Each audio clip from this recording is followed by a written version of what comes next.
So, Hollywood studios have been struggling lately in westernizing anime TV shows or movies. Examples being The Last Airbender, Dragon Ball Evolution, and more recently, Ghost in the Shell. However, the latter of which was not too bad. The latest anime to go through this type of adaptation is Death Note. So this came out yesterday as a Netflix original film, and I had pretty low expectations going into this movie, especially since the trailers seemed very contradicting to the tone and levels of intensity of the original TV show. I for one don't care about the gender or ethnicity of the characters in an adaptation such as this, as long as the story works. Now, something that did worry me is the length of the movie. It's about 90 minutes long, and the TV show had 37 episodes. So there, you can already see one of the major problems of such an adaptation is trying to cram the best bits of the show, trying to please the fans, and trying to make the movie watchable without losing too much of what made the original great. And unfortunately, Adam Wingard, the director, has fallen short of achieving this. So the story is as follows. Light, who's a very smart high school student, comes across a notebook which falls from the sky next to him. The notebook is none other than the Death Note, and this Death Note has a death god attached to it. They're also known as Shinigami in Japanese. This particular Shinigami of this notebook is Ryuk, who coaxes Light into using the notebook and explains some of the many rules attached to it. The power of this notebook is that you can write the name of anyone, and as long as you can picture their face in your mind, they will die according to how you deem them to die. Now, as you imagine, Light starts using this book more and more and amasses a mass following due to his actions of taking out criminals across the world. But by doing so, he raises the suspicions of many people, mainly L, who is this mysterious, eccentric and famous detective that starts getting interested in these killings and develops a master plan to try and take down Kira. The movie is basically them, having battles of wit to try and outdo each other. Or it would be if this movie was a faithful adaptation of the show.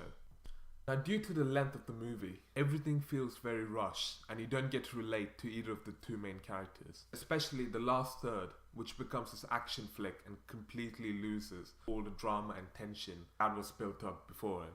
Light is played by Nat Wolff, who was this Nickelodeon star / singer who acted with Cara Delevingne in Paper Towns. And I've got to say, his character is nothing like Light from the TV show. The anime version is very smart, charismatic, and loved by all, who plans his ideas meticulously and makes sure that he doesn't leave any detail untouched. However, this Light is exactly the opposite. He's smart, but that's where the similarities end. There's also the scene in the movie earlier on where Light meets Ryuk for the first time, and he just starts screaming and running around this classroom, and I don't know if that was meant to be funny, but it was really bad, and I did not enjoy that scene at all.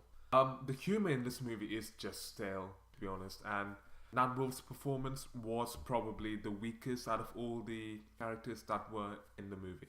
And I'm not sure if this is due to his acting ability or due to a poor script. Ryuk is played by Willem Dafoe, and he is absolutely fantastic in this movie. Exactly how Ryuk is in the anime. Probably a little bit more like coaxing than the anime version. But he is so heavily underutilized and he can't carry the movie, especially if he is the biggest star power in this cast. I felt like he had almost less than 5 to 10 minutes of screen time. And in a movie or in a story where that he is the main thing attached to this book and he's hardly in the movie, that's just poor writing. L is played by Keith Stanfield, whose short performances I've liked in previous movies such as Get Out, which came out this year, and Selma. He was really good here, and he had many of the quirks and similarities similar to L in the anime. However, he did get a bit more agitated, and that's not really how L is in the anime, because he's supposed to almost mirror Light. In fact, they're very even in the anime, and it's just that element which is missing in this movie, the battle of wit, the pacing and the poor script due to such a lack of screen time. Just all of these factors combined together make this movie falter. And don't get me wrong, this movie looked really good in some parts, but the story just didn't pack any major punches, and that is the heart and soul of Death Note. I'm going to give this movie a rating of 2 out of 5. So thank you for watching what is hopefully the first of many reviews on this channel.